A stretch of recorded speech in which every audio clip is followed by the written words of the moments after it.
call George Adam, to be followed by Cara Hilton. Thank you, Presiding Officer. I was a member of the Standards Committee during the original inquiry into lobbying and for most of the work that was completed up until this point. Recently I left the committee, but for some reason I keep getting drawn back, or is that dragged back into this debate. And what I'm going to discuss is my very personal views, since I've actually had time to sit back from my work in the committee and look at some of the information. And I do believe that all democracy should be transparent and open, but let me make it clear at this point I do support the bill. At the same time, I have a number of issues with it. There are a number of practicalities to do with their day-to-day constituency and parliamentary life, which our colleague already mentioned, and I feel that proposals could make this more difficult. At this point, I would like to take you back to 1997, when many of us were all working together to ensure that this institution came into being. And I remember trying to download the Scotland Bill White Paper from the web with my 14.4K modem. After 24 hours of waiting and a worried visit from my mother-in-law as to why my phone was engaged for 24 hours, I went down to the local bookshop and bought a hard copy. From then till now, and during the lifetime of this Parliament, Scotland and the world has changed dramatically. Now we have super-fast broadband, but in Paisley, that bookstore is no longer there. How could a third or fourth generation family business compete with the web when you can purchase a hard copy or an e-copy from home and instantly get it delivered or to your door? So although it appears that advancement for the consumer is good, something has been lost. Progress has lost something important in life. And this is the point I'm trying to make with regards to the lobbying bill. We need to be very careful we don't lose the many strengths the Scottish Parliament has with the feeling that something has to be done about lobbying. I appreciate that many look to Westminster and see their legislation has not helped in any way and was a knee-jerk reaction to some of the strange workings of that Parliament. But should we not look at that reaction and take note? During all the evidence that the committee heard, this legislation was slated for being useless. We were told that Westminster and Washington were among the worst for transparency, and both already have legislated for lobbying. Presiding Officer, I know I get a hard time from colleagues regarding my great pride in being Paisley's member of the Scottish Parliament, and I take that in good humour. But the serious point for me is how I deliver for my constituents and how I interact with their employers, the public sector and the third sector on their behalf. Can I just get this point across, Mr Finlay? As this bill currently stands, it will be made difficult for local employers and small businesses to contact me. Some SMEs may not even bother because they will wonder if it would be worth the hassle to register and come and have a meaningful dialogue with their elected member. It's stated that the register should be targeted at organisations who have significant contact with their MSPs.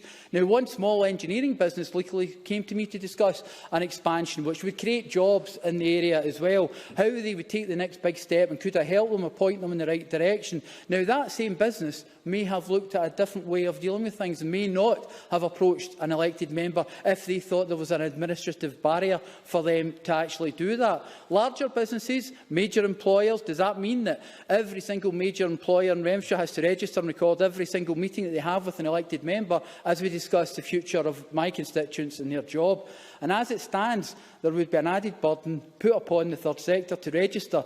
One of the best things about the Scottish Parliament would be lost. The institution of Scotland's Parliament, and we take all the great pride in the openness and accessibility of our members, ministers and government, and that is something worth preserving. I'm aware that many of the MSP's intake from 1999 originally looked at the workings of the Parliament and looked at lobbying and how to deal with it, and I'm aware that they knew that this could cause harm to their vision for the future. Neil Finlay. Mr Adam is making an argument, a very good argument, for us to actually have thresholds that would mean that all of those people that he talks about, or the vast majority of them, don't need to register at all. That's the argument that he's making. George Adam. I'm making the argument that I can represent the people of Paisley and make sure that I can still have the interaction and the flexibility to be doing that. So don't get me wrong, openness and transparency in politics and us delivering for our constituency is the most important thing. But one of the issues that constantly came up, and it's happened in this debate as well, was an inquiry, was the fact that how do you define lobbyists? Now, the Spice paper we received was quite interesting as well, because it confuses the issue even more.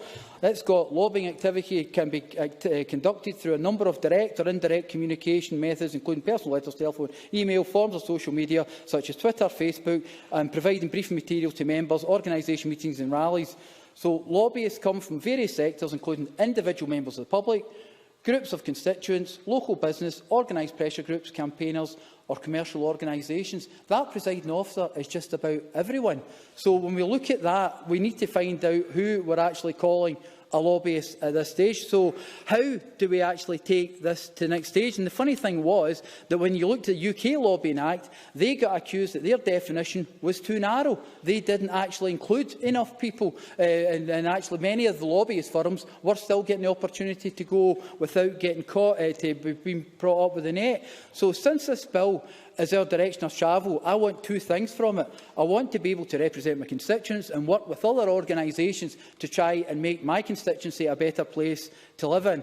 I don't want an administrative straitjacket. And finally, and most importantly, I don't want to lose sight of the founding principles of this Parliament. If we lose them, then, like that family-run bookstore, we won't get it back.